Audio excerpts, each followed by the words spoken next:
everyone, welcome back. It's time for episode 15 of the Horns Up Podcast, your weekly catch-up on all things metal.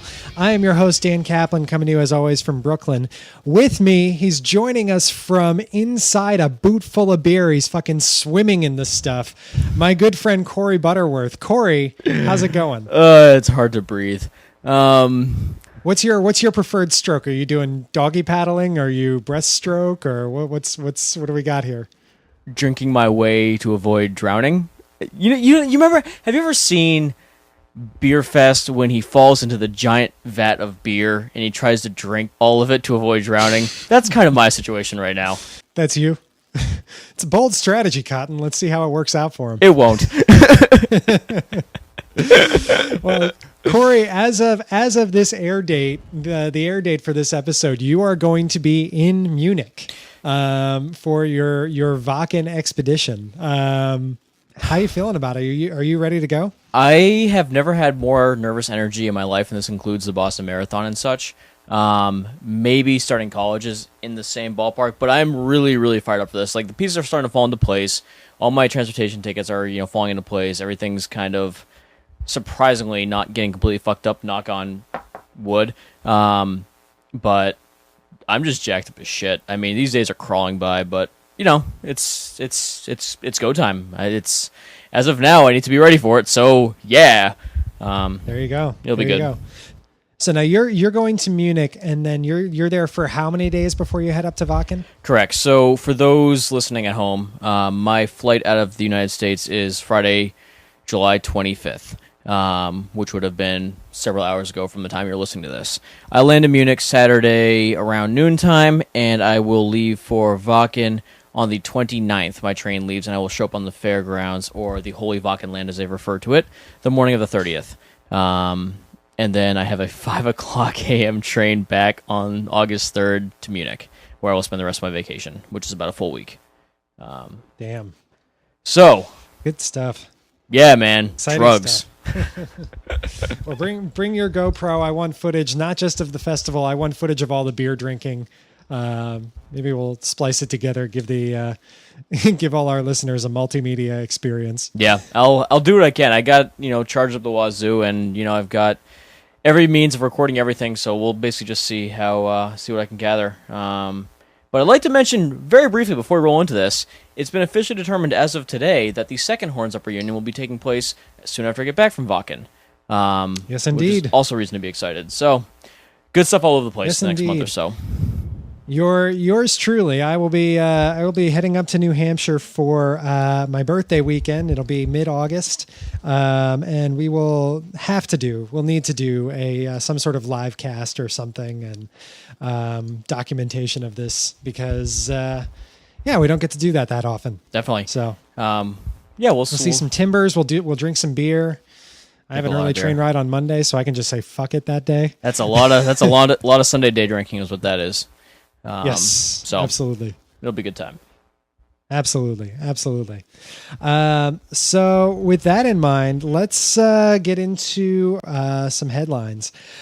First item on our agenda today, we have news out of Indonesia. Very interesting news. Indonesia, who on Tuesday elected Jakarta Governor Joko Widodo. I'm not sure I'm pronouncing that correctly. Joko Widodo as its new president with a little over 53% of the vote. Now, why is this news in the Horns Up world? Well, Joko is actually a pretty big metalhead.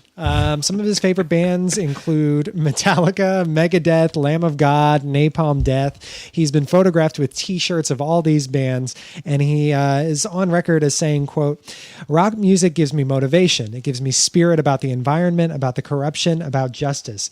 The beat of the drum, boom, boom, gives me spirit." Which that's what I've been saying all this time. It's the spirit of the drum or whatever he said. That's why I listen to metal too. We have so much in common.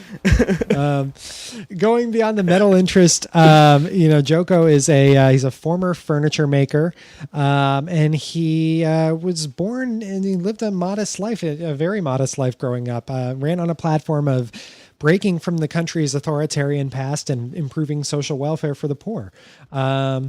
Seems like the BBC has said he seems like a clean politician. It just seems like granted, I will admit I haven't much familiarity with Indonesian politics, but from taking an initial glance at it, he seems like a good dude. No. Yeah, I would agree. Again, I'm not going to speak on it at all because I have zero confidence in my knowledge of Indonesian politics. But I haven't read anything negative about him. So for right now, as far as my standing goes, he has a neutral standing and then metalhead, which is like a plus 50. So full support on this end. He's in the black. Yeah, exactly. I will say and this is a little bit of a shout out to our folks over at Metal Sucks. I was a little disappointed because one of the sentences I read in their article, it was joking obviously, was that if elected, he will prevent Westmoreland from ever returning to Jakarta. And I was so excited about that. And then I realized it was a joke and I was really upset. Because the more places Westmoreland can't go, the better. if Joko did actually do that, though, he might become my new favorite person. Seriously. He might surpass Abath. But the question with that is, if he were to take that stance, would that mean that Westmoreland has to spend more time in the States? Because then we have that association, and that's not so good either. True. That's a good question. That's a fair question. Anyway, I don't know. We shall see. But one endorsement he's picked up is, an interesting one from Randy Blythe at Lamb of God, who turned in a really enthusiastic Instagram post earlier today. He weighed in. He said, I mean, can you imagine it? This is the only president in the world with whom you can sit down and argue about which Slayer record is the best. Holy crap, it's too much. He then talked about having a surf off in Bali and becoming an ambassador to Indonesia. I swear to God, Randy Blythe, as much as I do love him to an extent, he has way too much free time on his hands these days. He's just blowing up like Instagram and stuff. It's just like, Jesus, guy. Calm the fuck down. Boy. It's great, though. I do appreciate it, I must say. Yeah. So, interesting stuff from that. We'll have to keep an eye on Joko, see what kind of metal involvement he brings to the presidency. Seriously. Next up on our agenda, we have controversy coming out of the King Diamond camp. Longtime bassist Hal Patino, who played on a number of their classic albums, Them, Conspiracy, some other ones, was let go or maybe chose to leave. We don't really know over the weekend. King Diamond announced the news with kind of a terse, I'll admit, slightly tactless message, just saying, he's let go for the same reason we let him go before. Right. Which people are speculating drugs. This isn't going to affect our tour plans. In fact, we'll be better for it. Patino, of course, responds on Facebook with a long rant. Yeah, he does. He initially said that he has chosen to leave, which is kind of weird because he then later in the post says he was fired. So who the fuck knows there? Oops. There are those drugs again. Get your stories straight, Hal. He accused the band of gypping him on salary, what we'll call the Greg Christian argument. And then he cites King's alleged issues with his touring clothes. He said King was pissed off because he was trying to promote his son's band while they were touring. And then later on in his argument, he tried to bring ex-King Diamond drummer Mickey D, who's now with Motorhead, and ex-guitarist Pete Black into things, saying that, he had been treated the same way as those guys when they were dismissed. Who the hell knows with that? King then responds with a point by point, and to be fair, pretty well argued set of refutations of Patino's claims. Yep. And he insinuates that the reason for the parting was drug issues on Patino's part, as we said before. Patino then puts out another lengthy Facebook post, and I'm not even going to go into it. I'm tired of this. It's so aggressive. Who the hell knows? It's like, are these guys... Did Hal Patino look at like what happened with Queensryche and Dream Theater and be like, ooh, that's a good idea? How to do an awkward breakup. Like, Jesus. There are so many things wrong with that train of thought if that's where they went down. Ooh, good idea. No, it's not. It's not. like, I don't know what went down here, but I mean, if you take him, like, let's just pause and take him at face value here. Based on the statements we have so far, I mean, you'd have to agree. King appears to have the more articulate, like, better reasoned set of statements, no? Yeah, because not drugs. And because, using complete sentences. Because of not drugs. Right. I don't know, like, does that necessarily make his account true? I don't know. Yeah.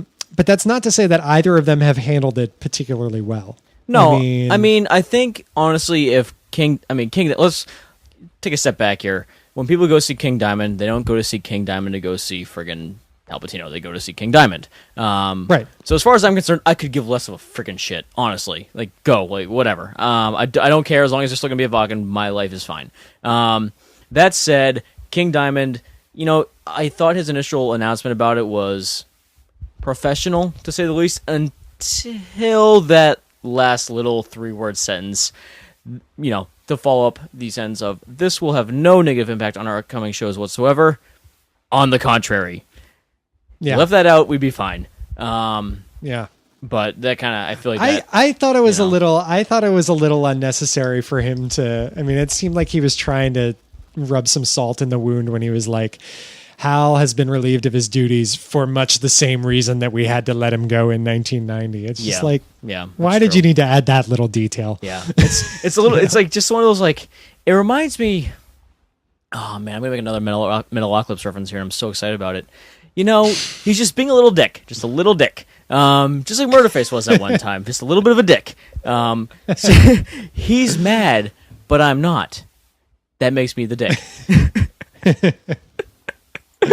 Oh boy. And it's just like, bring in some Metalocalypse references. Right. No, it is those little subtleties though, so it's kind of like, I don't know, I feel like this is a high school breakup that I'm just watching play out in front of my eyes, and it was all, it's not you, it's me, but you're a terrible human being. I don't know. This is just freaking stupid. I think I will say you're pretty on point with your point about how when you go to see King Diamond, you go to see fucking King Diamond, not right. Hal Pacino. I mean, I can't, like, I'm trying to think, like, is there a band that, the other members are less consequential? I don't think so. I'm like, I think of, like, the only one I can think of is, like, not even metal. It's Smashing Pumpkins. It's like, does anyone give a fuck who's in the band besides Billy Corgan? No. Right. It's like, you have the name, and everybody will spend their money on it seeing it. That's all it is. Plus, I mean, you might make the case for Andy LaRock, but maybe. Whatever. I don't know. But point is, we're not seeing it for Hal Pacino anyway, so. Exactly. Oh no, there goes the band. Who's that band that always backs up Eson? It'd be like going to see Eson for his backing band. Right. It's no. Although his backing band is pretty kick-ass. They were friggin' kick-ass, and they're on tour, and I thought about it, but they're nowhere near here. Digression over. But to a similar effect. So yeah. Yeah. I don't know. So we'll see what happens with King Diamond. I'm sure we probably won't see what happens with Hal Pacino because, again, no Bassist. shit's given. But that's that. Drugs. Moving on, we have an interesting trend. We're going to do a trend piece here in our headlines section. We don't really do a lot of those. It's usually our hard-hitting news, but we've noticed over the past couple of weeks, we've seen brands kind of making inroads into the metal community. Brands from all over the merchandising world. We have most recently we have Under Armour, which has released apparently a full line of metal themed T-shirts. With the Under Armour logo drawn out all distortedly and attempting like a dirty metal band logo. These are all designed by Jonathan Bergeron, aka and I'm still laughing at his nickname. This dude Jonathan Bergeron, this designer, calls himself Johnny Crap. Why? Why? I don't know. What? I don't know.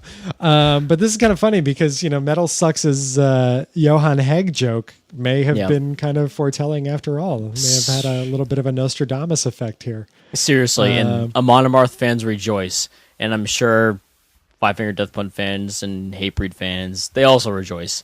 I will just say this. I'm sure Johan Hegg is going to buy a bunch of these shirts and then pillage in them. Seriously.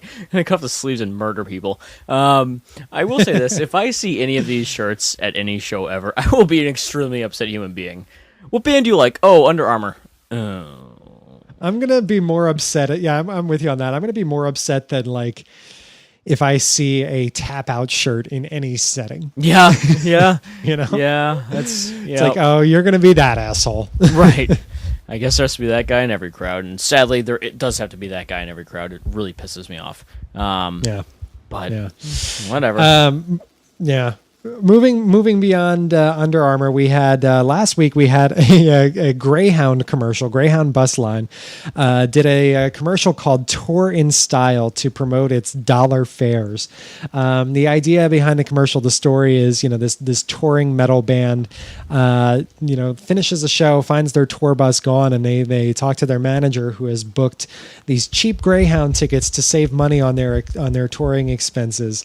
And of course, it subtly promotes all of their, standard amenities. You have outlets. So, you see one of the guitar players plugging in his amps.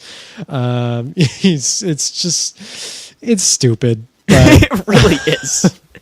Again, I'm sorry. I don't want to describe this commercial anymore. Everybody gets the idea. And out of all these, it's the dumbest thing on here. It really is. Yeah. I mean, it's like the feeblest attempt to define to acknowledge the metal community. Right. It's like, we could be metal. No, you can't. No, you're just stupid. You're and just your bus a line bus. sucks. Get off. I probably on shouldn't bus. bash them, seeing as I'm taking a Greyhound bus up to New Hampshire in a couple of weeks. But this is true. What are you gonna do? Get off on bus. So there's that. All of this follows from a commercial that we saw a couple of weeks ago from Orkin Pest, which I don't even know if you can really call this a commercial. It's so much longer than your normal TV spot. It's about 2 minutes long. And the Orkin premise is, they're doing an experiment over whether termites will eat wood faster when they're exposed to heavy music. And they actually, unlike Greyhound, they kind of show some knowledge of goings on in metal. They play grindcore and they acknowledge it as grindcore, speed metal, stuff like that. They name drop crust punk, grindcore, and speed metal. Granted, they do say right afterwards, "I have no idea what these are," but I don't care. It shows the company knows a thing or two. Literally just one or two, but still. They've had some good ad people. It's pretty funny. I enjoyed it. And of course, all this follows from the Sports Center commercial that we talked about last week with Metallica. So metal's making its way into commercial consciousness, I guess. For better or worse. If not through record sales, then through other means. Yeah. I don't know if it's a good or bad thing. I mostly just don't care, I guess. It's whatever. Yeah. I mean, like we said, some are funnier than others, but definitely. I appreciate it. Yeah. First lessons free. That is a great moment. Yeah. Because that's about how I feel about Metallica's music. Nah, I'm all set with that. Poor Kirk. And finally, speaking of commercials, we're going to wrap up headlines this week with news from Fred Durst. Limp Bizkit. I don't even want to call him Limp Bizkit Golden Boy because he's like bronze at best. Fred Durst has directed the first of, I think, what's going to be 2 or 3 eHarmony commercials. For some reason. He did a 30-second spot called Caroline and Friend, which is meant to be part of eHarmony's attempt to branch out into younger audiences, younger users. He has these 2 5-year-old kids that I guess one of them is meant to be related to the eHarmony founder, and it's really bad.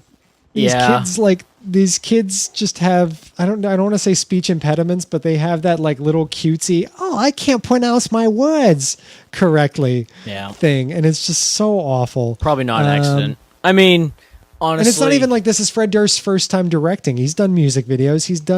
He did that movie with Jesse Eisenberg, The Education of Charlie Banks. It's like, why can't you do a fucking better commercial? Although to be fair, I don't even know if you can blame him here. I mean, it was directed well enough. It was just shit material. Right? No, the material wasn't great, and the acting was obviously piss poor. But let's be fair though. I don't think there's such thing as a good eHarmony commercial. I mean, they've tried to do like the classy stuff. They've tried to do the goofy, have a punchline here or there. None of it ever works, and it falls in that category of it doesn't work. To follow up on that, basically what it comes down to is the eHarmony guys like, oh, maybe you set up an eHarmony count in like 15 years when you're old enough to actually date someone. And the kid's like, good idea, because I need to be in bed by 8. And the old as fuck eHarmony guy's like, yeah, me too. And then there's awkward silence. Get it? Because I'm old. It doesn't, it's just, no. But, I don't know. I mean, I'm sure Fred Durst is using that website because he's old. But... He's old and he's Fred Durst. It's not like he's going to be rolling in chicks. It's not like 1999 anymore. But Dan, he did it all for the nookie. Where's that nookie? He did it all for that nookie. This is going to be his headline. I directed this eHarmony commercial for the nookie. It didn't go well again. Everything I did in life, it was for the nookie. Anyway, on Horns Up, this has been a moment with Fred Durst. Yeah, I need to stop talking about Fred Durst before my brain explodes. Get back into actual people. Real human beings. Yeah. So that'll wrap up headlines for the week. Let's go ahead and move into some new releases. First up, we have a new album from Overkill called White Devil Armory. It's the 17th studio album from the New Jersey Thrashers, and it follows up on two, pretty widely acknowledged landmarks for the band, 2010's Ironbound and 2012's The Electric Age. What'd you think of this one? Well, I'll mention this. I don't think I actually got through any single one of these albums, most for time constraints, but I got through most of them. This one, unlike the others, I stopped not because I ran out of time. I stopped listening to it because I just didn't feel like listening to it anymore. I really did appreciate the musicianship behind Overkill, as I always have. But I don't know. It's like that voice, those vocals. When you get to like half hour, 40-minute mark, for me, it's just enough. I can't. I don't know. It's definitely Blitz, and the vocalist Bobby Blitz Ellsworth. He's definitely an acquired taste. It's. I put out a tweet. I was on the Twitter, and as I was listening to this, and I kind of described it as it's like if Ronnie James Dio and like post 1981 Brian Johnson from AC/DC had a baby. It's just a very grating vocal style, and it's weird because it's not all that different from like Udo or from Mark Tornillo, the Accept guys, right? But I don't know, like something about them just like they don't get on my nerves, but something about Blitz just really, really does. Yeah. And I can't really pinpoint why, but I'm with you. Like I found it, it was hard for me personally to get through. I mean, musically, it was a cool album. Right. I can understand why people are, heaping so much praise on it. Definitely. Some really good riffage here, but just me personally, like Overkill is not my thing. No, me either. I mean, again, it sucks too because I don't want to take too much away from, like you were touching on, the overall quality and the musicianship, because they do some really cool technical stuff. And I do mean that. Like, they do some really cool things throughout the album. They do some great modern thrash stuff. Yeah, definitely. I mean, which is, what you expect from Overkill. But again, it's just not, it doesn't, I just don't dig it. I mean, it's fine. It's like, well, for me, it's like Mad Men. Like everyone loves Mad Men. Everyone talks about how great Mad Men is, and it's just like I'm not interested. I'm sure it's great, but it's not my thing. That's like going to Spain for me. All I hear about is how great Spain is. I'm like, yeah, but I don't care. No offense to Spain. I'm sure you're a beautiful country. I mean, I have no intentions on offending Spain. I feel bad, Spain. I'm sure you're great, but I just don't care. And this kind of falls in that category. Sorry, Matt. Overkill, the Spain of metal. to me. Which is funny because they're from New Jersey, which is decidedly not Spain-like. Well, but if I had known that, I would have given it a much worse rating. Sorry. guilt by association. Yep. Anyway, the band is Overkill. The album is White Devil Armory. It's out now on, I believe, Nuclear Blast. Sure, why not?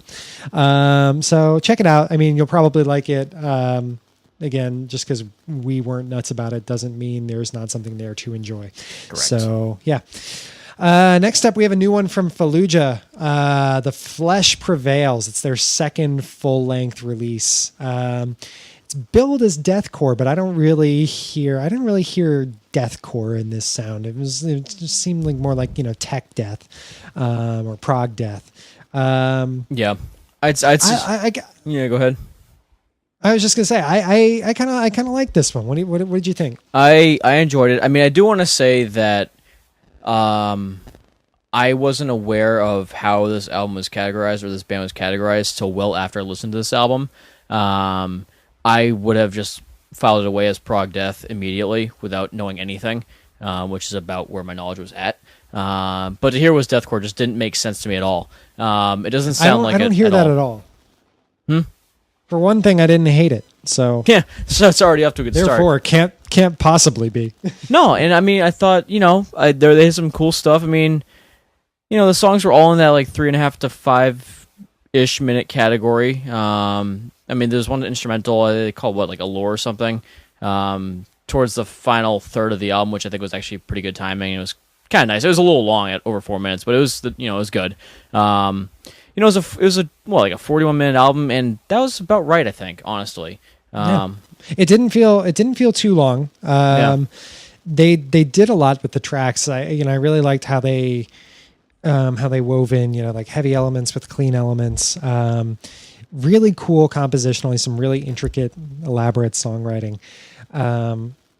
My issue, and the reason this thing didn't score higher, is the production. Yeah. I don't know who mastered this thing. It's very flat. It's for an album that really needs dynamic, just really flexible production, really fluid production. It has none of that. Right. No, I would agree with that. I mean, for me, I kind of file that away into, what kind of, how later is an album, how much depth does an album have, and simply because of production, this didn't have much. Like I think of, a band, like 2 bands from last week that I actually went back to this week, which is kind of rare for me, frankly. Both November's Doom and Demonic Resurrection. Like those bands, I mean, I had never heard anything, but the production gave them like an extra layer, a little bit of extra depth, a little bit extra, complexity to them, and it was awesome. It really brought that album to another level. This thing really lacked any of that, like altogether.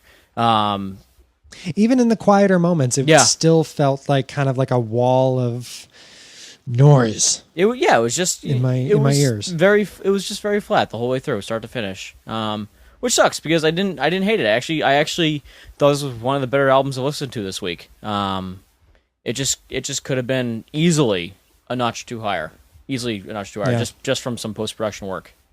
But what can you do? Ultimately, with songs like, like as you mentioned, Allure, I really liked Starlit Path. I liked Night Reveals, Flesh Prevails, the title track.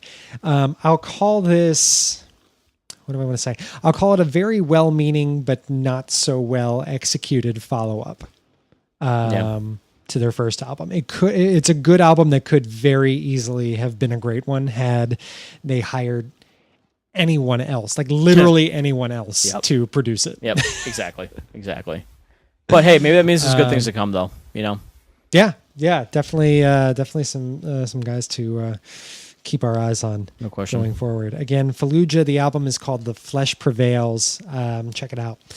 Up next, we have Mutilation Rites with their new album Harbinger. Second full-length release from the Brooklyn black metal boys. It's out now on Prosthetic Records. I like this thing. I liked it a lot. You guys can't, you listeners out there can't see this, but I have a big shit-eating grin on my face right now. This was just fun. Because Satan, obviously. I'll put it this way: it satisfied my black metal fill for the week. It was really good. It was really, really good, and it was honestly what I expected as well. I went to this and I wanted to listen to a certain thing, and I heard the record and it delivered exactly what I wanted to hear, and for that I am very, very, very happy. Yeah. This thing is raw as hell. This Yep. is just like dirty stuff. And what I like about it is, while it is ostensibly a black metal record, they do a great job of bringing in elements from different genres. They have, they have some D-beat stuff. They have some kind of doomier stuff. They have like crust punk influences at times. I mean, it's just a good, like, diverse sounding raw, but diverse sounding black metal album. Right. I mean, they just do so much more than just having a label of black metal stuck on you would lead you to believe. Which again, if anything, that's what kind of took me by surprise the most of this album. It worked. I don't know.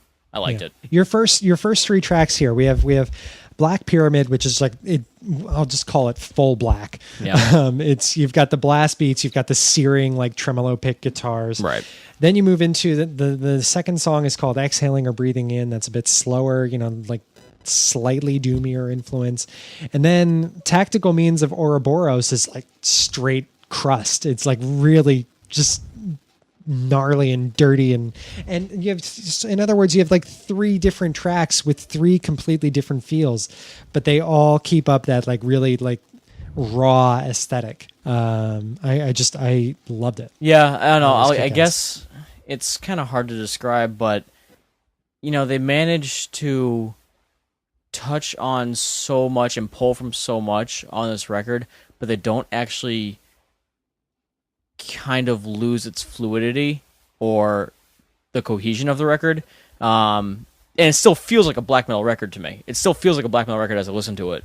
I don't know. I just think everything's well implemented. They did it well. I mean, you straight down to the raw production of the thing. I don't know. It just works.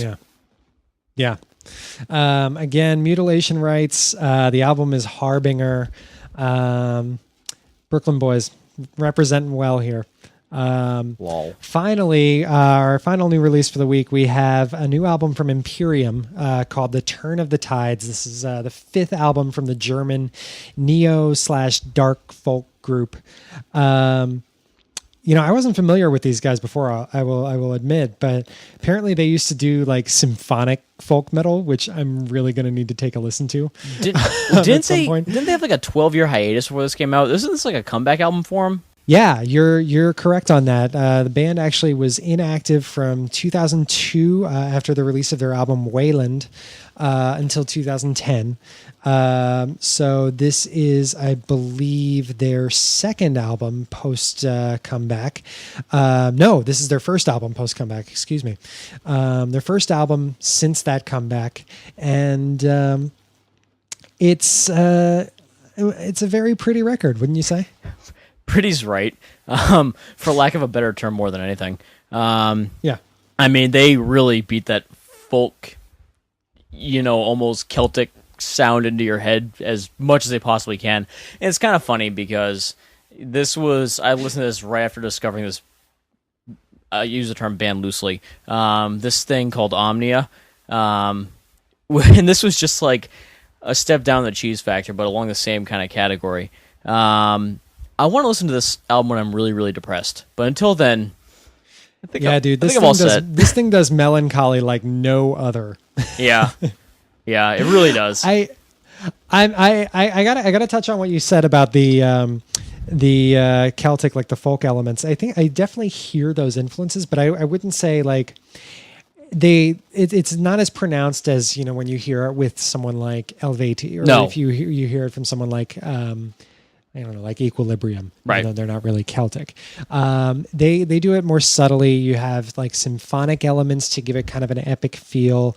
You hear piano at some point. There's some dulcimer in there, but it's not like in your face, do a fucking jig before I beat the shit out of you kind of folk sound. In all fairness, they do a lot of things subtly in this record. Yes.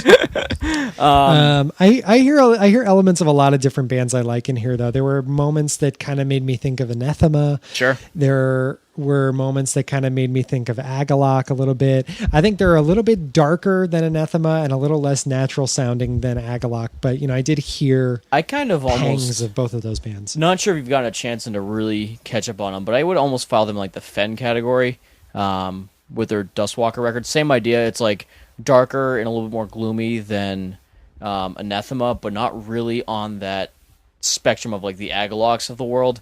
And that's kind of in the category-ish I put them, but it really is kind of tough to really categorize them, which isn't necessarily a bad thing. I will say that I really liked them when they brought in like their harsher vocals. It just brought a different element to it that I really enjoyed. They're few and far between. Yeah, there are some death growls on songs like "Dead Winter Ways." It's mostly clean, but I'm with you. I thought it was a nice change of pace, a nice like clash that you maybe wouldn't have expected. Speaking of Agalloch, we're talking about "Dead Winter Ways" here, not "Dead Winter Days" off of Pale Folklore. So, right, to be clear. But yeah, this thing is. I don't know if it's the kind of album that I could just sit down and only listen to it, but I found it was a great album to, like, I was reading to this album, yep. and it was really good background music. Again, you have to be like, if you're gonna read while listening to it, it better be something a little dark. Yeah. It's not the most upbeat of albums, but I thought it was good. I enjoyed it. Good listen here. So that'll do it for Imperium. The album is The Turn of the Tides. Check it out now. It's on your Spotify's. Do it. So that'll wrap up new releases. Let's, as is our wont, let's move into some old releases. We'll get into retrospectives here. Corey, what do you got for us this week? I actually went to sticking with, as I've made it so clear over the last week or so, sticking with Wacken themed ideas here. I went with Devin Townsend Project's Deconstruction, which is actually an album I haven't listened to in a while. Came back in 2011, which was, what was it, the third part of the Devin Townsend Project series, I believe, if I'm not mistaken. Yes, it's followed up Key and Addicted, if I'm not mistaken. Released simultaneously with Ghost. Bingo, yep. It's a freaking fun album.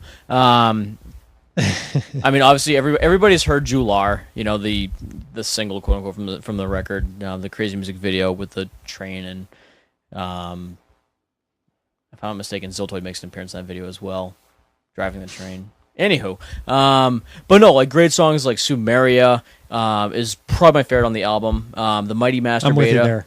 Yeah, seriously. Great guest appearance from Joe Duplantier Bingo. on Sumeria. Yep. And Paul from Cynic. True. Yeah. And then you move into The Mighty Masturbator, which is a song that covers literally everything under the sun, and it's called The Mighty Masturbator. But it's all good. I mean, Pandemic's great. A short little quick hitter to follow up Mighty Masturbator. Planet of the Apes, he's been playing live recently, which I think is a weird song to play live off of this record, but he's done so. I've never understood that. If you're going to pick any song from the album, right, to be your live staple, why Planet of the Apes? Yeah, I've never. I mean, I think it might be my least favorite track on the album, if I'm being honest. Yeah, mine too. I mean, he plays Jular, obviously, but even like Praise the Lord, which is kind of just introductory. I mean, granted, a long introductory, 6-minute long, building track that ends on a very epic note. Once that builds, once that chaos comes up, awesome. And he's like, "Give me that weed, give me that acid." Yeah. It's just like, holy shit, this is epic. Something big's gonna happen, and frankly, it does. Yeah, I mean, this album, for me, it's classic Devin. It does so much, and he covers so many different styles, even in just one song, being The Mighty Masturbator. And, you've got 3-minute long songs. You've got 17-minute long songs almost. The average probably is around the 7 or 8 minute ballpark, but I don't know. I don't know why I haven't gone back to this sooner. It's definitely one of the better ones out of the Devin Townsend Project, to say the least. Yeah, My favorite from the DTP series is it's still Epic Loud. How can it not be, though? I think Epic Loud was the one album in that series where it really knew what it wanted to do, and it fully embraced that. Yeah. I mean, I think it's a similar album to Addicted, but I think it did what Addicted wanted to do a little better. I would agree. Yeah, I would agree. Yeah. Decon, I remember being so excited for it when it came out, and I really I played that thing to no end when I actually first got it, Right. but it's not one I revisit as much, probably because it is kind of a challenging album. It is. I mean, you've got to. I mean, you can't. It's out there. Yeah, it is, and it does so much that it almost does too much in the sense that you can't. You don't get the urge to listen to this album. You might get the urge to listen to something they do on this album, like Jular or The Stand, for example. But it's since they do so much, it's so easy to listen to 2 or 3 tracks and be like, all right, next album. Which is the issue I usually have with it. Usually once it gets to Planet of the Apes, I'm either going to skip this track or just do something different altogether. Right. But like you said, Epic Loud is, I think, I would have to agree that I think it's the best album on the series. I mean, I think Ghost is equally as well put together. I just happen to like the music on Epic Loud more. And just start to finish, it's just a fun listen. It doesn't get old, beginning to end, which is just awesome. But that's not my choice this week, so eat a dick. Alrighty. Well, what you did choose that'll be it's one I'll have to go back and listen to. Maybe second opinions a couple years later. But Devin Townsend Project Deconstruction. Obviously, you're in for quite a ride with that one. Always. So with the would have been 72nd birthday of metal legend Ronnie James Dio, rest in peace, Ronnie. I went back and listened to the tribute song to him that Tenacious D did on their first album. And listening to that, it made me want to go back and revisit the rest of the album, which is simply called Tenacious D. It's a self-titled effort. And once I got started, I couldn't really stop. Tenacious D, of course, is the musical comedy project of Jack Black and Kyle Gass. Yep. It's been around. I mean, they've been partners for I don't know how many years now. And the first album came out in 2001 and was just it was amazing. It's so wonderful. It's not even really a metal record per se. It's they definitely show their appreciation for metal, but it's almost entirely acoustic. Yeah. But they do a tribute to Stairway to Heaven that's just called Tribute. Yeah. They have a song called Kielbasa, which talks about putting his sausage in between a lady's butt cheeks. They have a song about Dio. And honestly, they have a bunch of skits which are hysterical. Dude, there's some of the best skits ever. Between cock push-ups and my personal favorite drive-through, which I still quote all the time. It's just amazing. It really is. Can I get 4 nuggets instead of the 6? I'm trying to watch my figure. Take the 5th nugget and shove it up your ass. Let me get a junior bacon cheeseburger, a junior bacon cheese. And my favorite part is when he asks Kyle what he wants, and he gets a bill. He's like, "Actually, take back those last 2 things." Oh God, I don't know. It's one of the better skits of anything. Absolutely, God absolutely. It's an incredibly entertaining listen. One of my favorite records of this year, you might be able to bash it for being a comedy record, but that's Tenacious D's thing. One of my favorite records that's come out this year is a comedy metal record, and that's Steel Panther's All You Can Eat. I enjoy the fuck out of it. Does it matter if it's comedy or if it's not really legit? No. No, you rate an album based on enjoyment, not just, we can't all be that I don't know, much of a dick when it comes to music. I mean, come on. It can't be super ethereal all the time. Exactly. So, and Tenacious D is very much not super serial. No. So, but yeah, that'll be my retrospective for the week. It's the first Tenacious D album. And I have to say, their last 2, the second and third albums, not as good. Nah. Not as good. They, granted the first album is such a tough act to follow, but if you're going to go with Tenacious D, stick with this first one. Stick with the self-titled debut from 2002. That's what I did, and that is my retrospective for the week. Sweet. So, with that, we will move into our final segment. We're going to get into horns up and horns down. Corey, what do you got this week for horns up? What do you like this week? I mean, let's aside from being in Germany, that which I can actually say now. No, it's honestly aside from everything just working out and me just being. I don't think I've actually slept in like a week. I'm just too much adrenaline right now. For this whole thing, like this is, I mean, dude, how fucking long have I been talking about Wacken since like before you knew me in college? So this is a huge deal for me. Yeah. But needless to say, I think, and this trip in particular, since we started the podcast, at least. Exactly. So you guys get to enjoy it almost a little bit as much as I do, but mostly a little bit.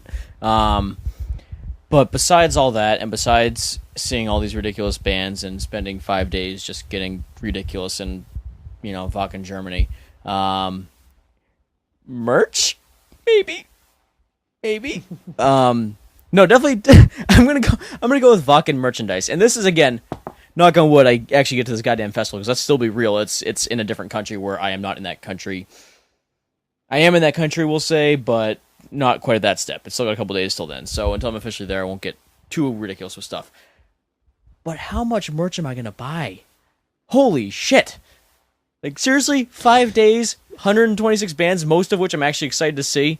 It's going to be dangerous. You better be poor by the time you get back. Yeah, I mean, I might take out a mortgage just to spend at Wacken. So what'd you buy? What'd you get for house? I didn't get one. I bought a lot of hoodies. I mean, this is gonna come back. This is gonna come back to haunt you later. Like you're gonna be like trying to make a down payment on a house sometime in the future and still paying off your Wacken merch debt.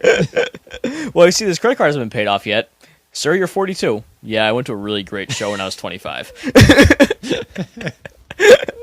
Oh boy. No, I mean, just honestly, the experience. Just it's when I say nervous energy, that's exactly what it is. I mean, this is something I'm, undertaking on my own. And I was like thinking about it, back in like March when this first kind of really became a thing. I think it was even before then, actually. When I got home from work, all fired up to buy the tickets. Literally the day after they went on sale, go to find out it's already sold out. Ruined my day, obviously, because it's like the first year I actually saw this thing working out from a financial, working, and just life-ical perspective. There's that word again. So, threw myself on the waiting list, as is, necessary. Lo and behold, I get the ticket. I buy the ticket.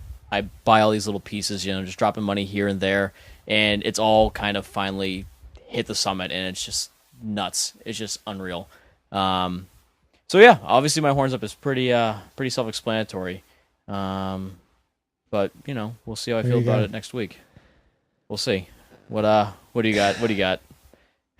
Well, what do you got? I had last weekend. I had a movie night with a friend of mine, and this friend had never seen Ghostbusters. Ghostbusters, for those of you who don't know me, Ghostbusters is one of my 5 favorite movies of all time. Yep. This thing is 30 years old. I've probably seen it at least that number of times in my life. It's just an incredible movie. I mean, it's one of the best casts of all time. The writing is absolutely genius. Yep. I mean, there are more amazing one-liners than you can shake a stick at. Like, I can't possibly heap enough praise on this movie. I mean, it holds up so well. I mean, we make Ghostbusters. We make only Zool jokes all the time. Yeah, we do. Yeah, we do.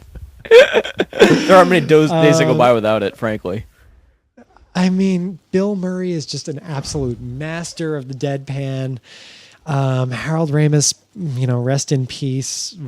Harold Ramis might have my favorite line in the movie when he's talking with Janine, the receptionist, and she's clearly trying to get in his pants and asking him what his hobbies are, and he's like, I collect spores, molds, and fungus. I forgot about that. I'm just like, Oh, I Christ. die every time that line comes through. I don't know what it is, but it's so genius. I mean, it's those three guys. It's Bill Murray, Dan Aykroyd, and Harold Ramis at the peak of their power. It's Ivan Reitman. Like, I don't know if Ivan Reitman's done a better movie than that. You could argue for some of his other stuff, but Nah, it's yeah. And people will. I've heard people argue that the original Ghostbusters is somehow diminished because of the existence of Ghostbusters 2 and, the long talked about, but I don't think it'll ever actually happen, Ghostbusters 3. Fuck all that noise. The first one on its own is a classic, stands up to this day. And having had the occasion to watch it last weekend, that'll my horns up for the week. Perfect. I love Ghostbusters. What can I say? Because it's the best. I mean, It really, really is. It's, I don't know, it's timeless. Argue with me on this and I will fight you. Yeah. This is like if someone watches Ghostbusters and doesn't like it, that's like someone coming up to me and saying they don't like, I don't know, Stevie Wonder, or don't like Rush, or don't like the Beatles. It's like, I will think you are a lesser person if you tell me that. Yep. Pretty much. Yeah. Well, they'd also be a lesser person, so I mean, validity. I don't know. It's great. Yeah. So anyway, now that we have our horns ups in the bag, what do we got for horns down this week? What are you thinking? My horns down is gonna be corn dogs. Okay. And I'll start with that. And why do you say that? So in my beer venture that has been the last couple weeks of my life and prep for this Germany trip, because, got to train the liver and such, I happened to break into my freezer with my roommate last night. And, just back from the bar. It's like, oh, let's get some eats, let's see what we got. We found some corn dogs in this box in the way back of our freezer. Everyone was completely, frostbitten, and the date on the box said they were bought July of last year type of thing. I housed about 5 of them. I only remember eating. So is your horns down corn dogs or food expiration? Or freezer burn? It's my lifical decisions when it comes to food expiration.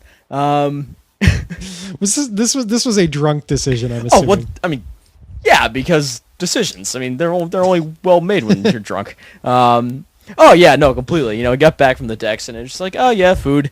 And I'm pretty sure I used honey chipotle barbecue sauce instead of like ketchup and mustard, which did not help the cause. Jesus Christ, that sounds terrible. Anyway, between the two of us, we housed them, and I'm pretty sure I was hungover this morning and had absolutely nothing to do with the alcohol. So I'm just making damn sure I go out. Can honey chipotle sauce like ferment over time? Honey chipotle and year-old corn dogs? Maybe. I mean, you do have corn in those corn dogs, so maybe ethanol? Except for the whole freezer thing, like that wouldn't work. No, not so well. I mean, I don't know. I still haven't really figured out what. I looked in the freezer. There's. I thought there was some left, and then I realized it was just an empty box because I think everybody's just too afraid to kind of go near it. I mean, let's bear in mind that I moved in this house 2 months ago, so this was here when they moved into the house for the first run of the lease, which was a year and 2 months ago. So, oh geez, yeah, corn dogs. There's no exact date on those, but no matter what it is, it's bad. I mean, honestly, if you buy a box of corn dogs, it shouldn't have like an expiration date on it. It should just be like, really? Corn dogs should be one of those foods that last you like through an apocalypse. Like they should come canned.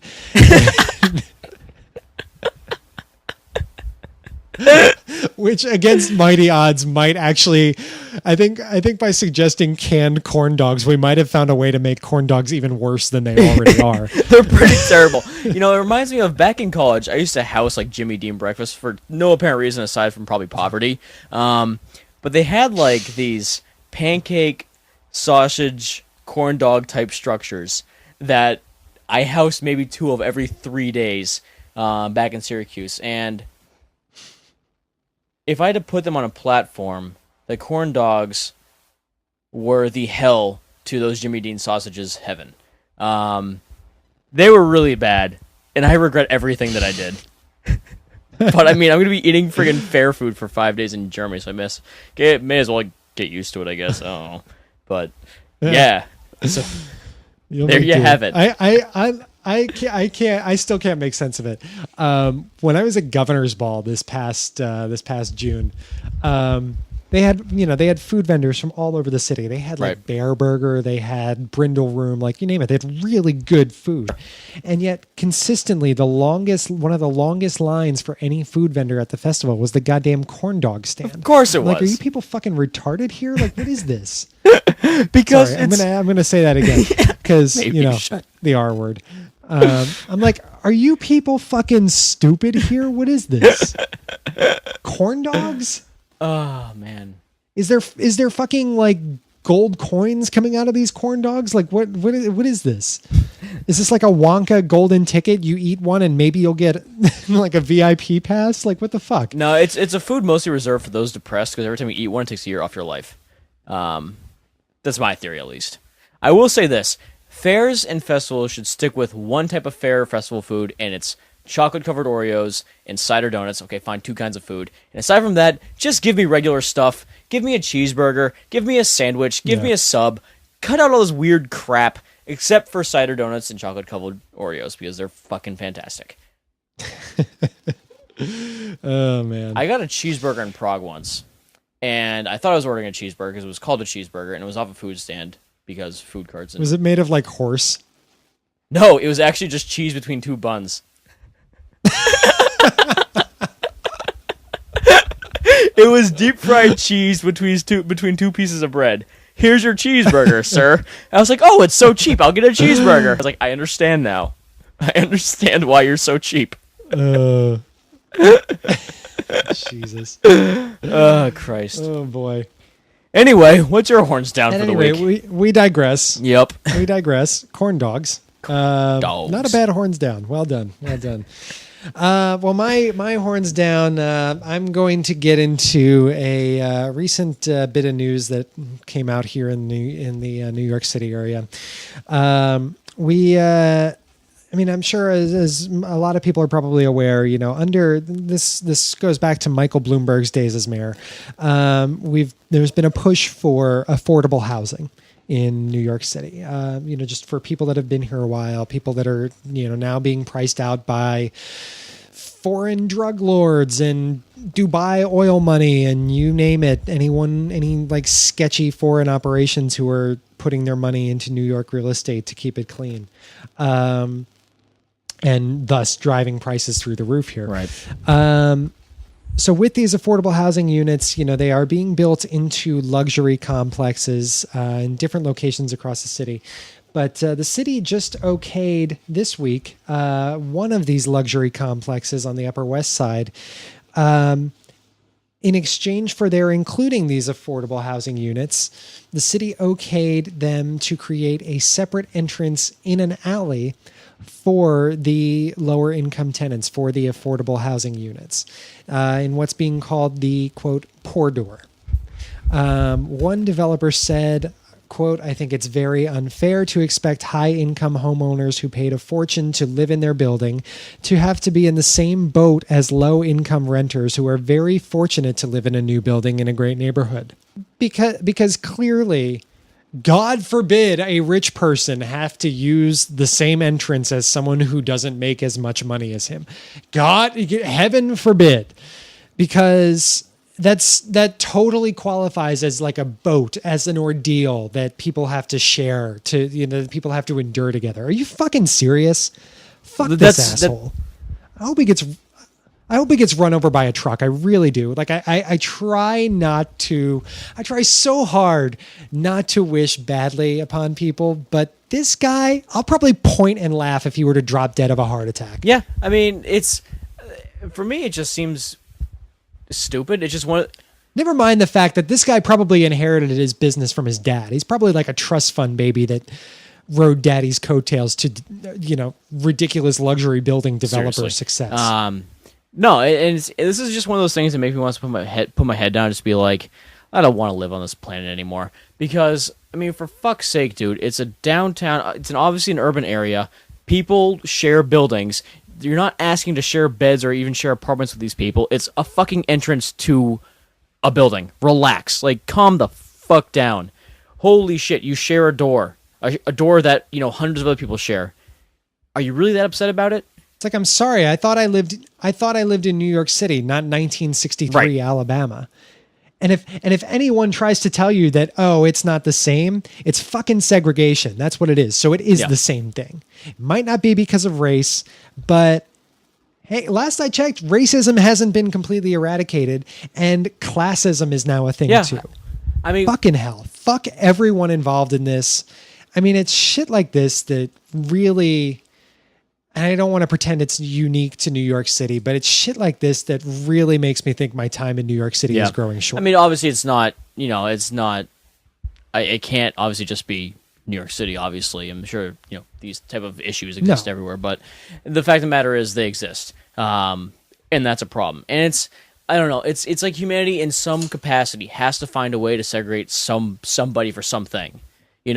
Whether it's race, whether it's class, whether it's anything. And it's so fucking annoying because the fact of the matter is, if you don't want to walk through the same door as somebody that maybe makes less than you, shit, what are you going to do? Ask for everybody's income when they apply to live somewhere? I mean, I understand a lot of tenants may do that to make sure they can afford rent and shit like that. But as a fellow tenant, you're not going to go around and ask everybody else what they're making. Be like, oh, you shouldn't live here with me because I make this much. Fuck you. Like, honestly. There's just no, it's just, people just finding a way to segregate. It's all it is. People are so like fucking on their own high horses. It's just, I really hope anyone that has to use that poor door just regularly doesn't use the bathroom in their apartment, but instead takes a shit in the alley and then throws it at the normal person. You gotta think really do. This has to simply be stemmed from people don't want to be seen walking into the same building as somebody less fortunate. That's all it is. It can't be anything else than that. Or what are they worried about? Safety? Obviously not. It's all just personal image. That's all it is. And that's the dumbest thing.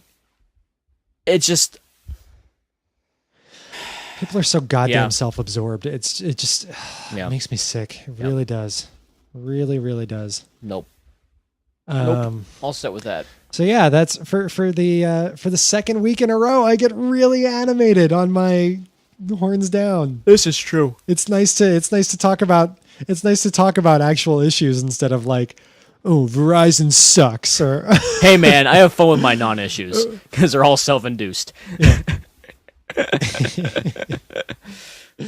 So yeah, that is my horns down. The poor doors measure. Read all about it. It's been making news. I know I've posted about it on Facebook. It's a crock of shit. And I really hope anyone that seriously pushes for the poor door, I really wish complete poor health and misfortune on them for the rest of their lives. Yep. So that will wrap us up for episode 15. It's going to be interesting the next couple of weeks. Corey is going to be away, so we're going to play with the format a bit. We're going to have one of our good friends, my buddy Kevin Brown, coming on for a guest spot next week.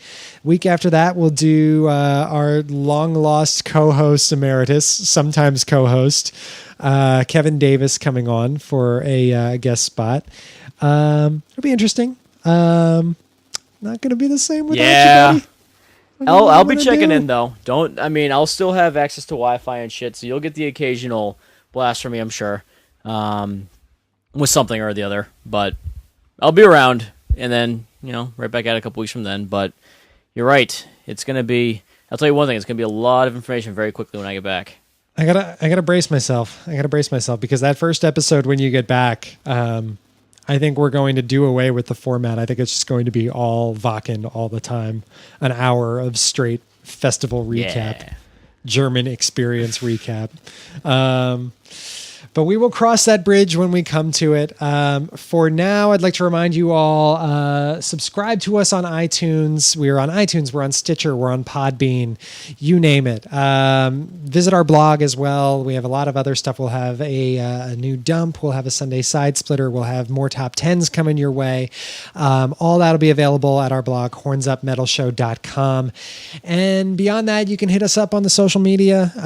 We're on Facebook, facebook.com/hornsuppodcast, and Twitter @hornsuppodcast. So keep yourself in the loop, like and follow us, visit the blog, and you will have everything you need from the Horns Up team. Yes.